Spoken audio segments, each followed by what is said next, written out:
നമസ്കാരം, news prime മലയാളത്തിലേക്ക് സ്വാഗതം. മദ്യനയ കേസുമായി ബന്ധപ്പെട്ട എല്ലാ ആരോപണങ്ങളിൽ നിന്നും കുറ്റവിമുക്തനായിക്കൊണ്ട് കെജ്രിവാൾ പുറത്തു വരികയാണ്.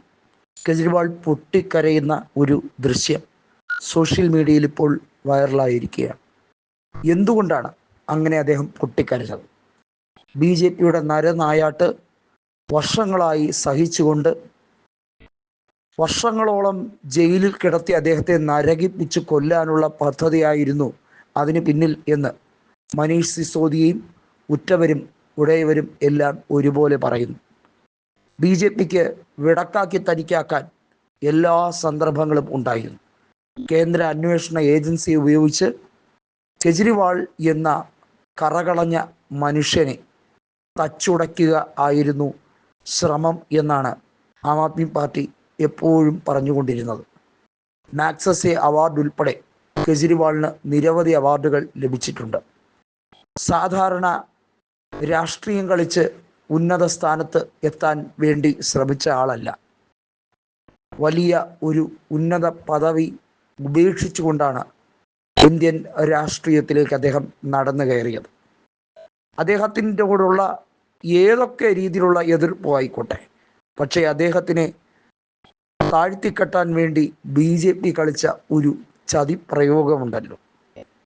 അദ്ദേഹത്തെ കൈകാലുകൾ വരിഞ്ഞു കെട്ടിയിട്ടുള്ള ആ ചതിപ്രയോഗം അതൊരു കാലത്തും രാജ്യം മറക്കില്ല എന്നുള്ളത് ഉറപ്പാണ്. മദ്യനയ കേസുമായി ബന്ധപ്പെട്ട് കെജ്രിവാളിനെ കുറ്റവിമുക്തനാക്കുമ്പോൾ അദ്ദേഹം ജയിലിൽ ശിക്ഷ അനുഭവിച്ചതുൾപ്പെടെയുള്ള കാര്യങ്ങൾ ഇനി ഇല്ലാതാകുമോ? അതൊക്കെ അദ്ദേഹത്തിനുണ്ടാക്കിയ മാനസിക സംഘർഷം, അദ്ദേഹത്തെ തറ പറ്റിക്കാൻ വേണ്ടി കാണിച്ച തറവേല, അതൊക്കെ ഇനി BJPക്ക് അതൊക്കെ മാറ്റിമറിക്കാൻ കഴിയുമോ? ഇല്ലല്ലോ.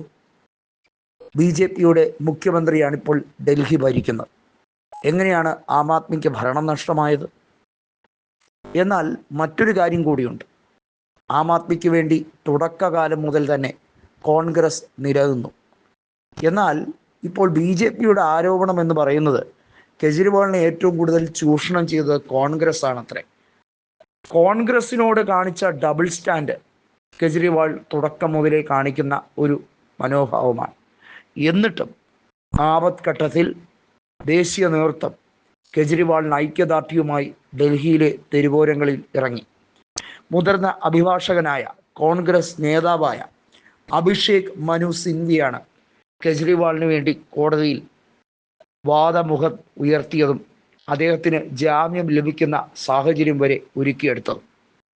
എന്നിട്ടിപ്പോൾ കെജ്രിവാൾ എന്ത് രീതിയിലുള്ള നിഷേധാത്മക സ്വഭാവമാണ് കാണിക്കുന്നത് എന്നൊന്നും കോൺഗ്രസ്സുകാരിപ്പോഴും പറയുന്നില്ല.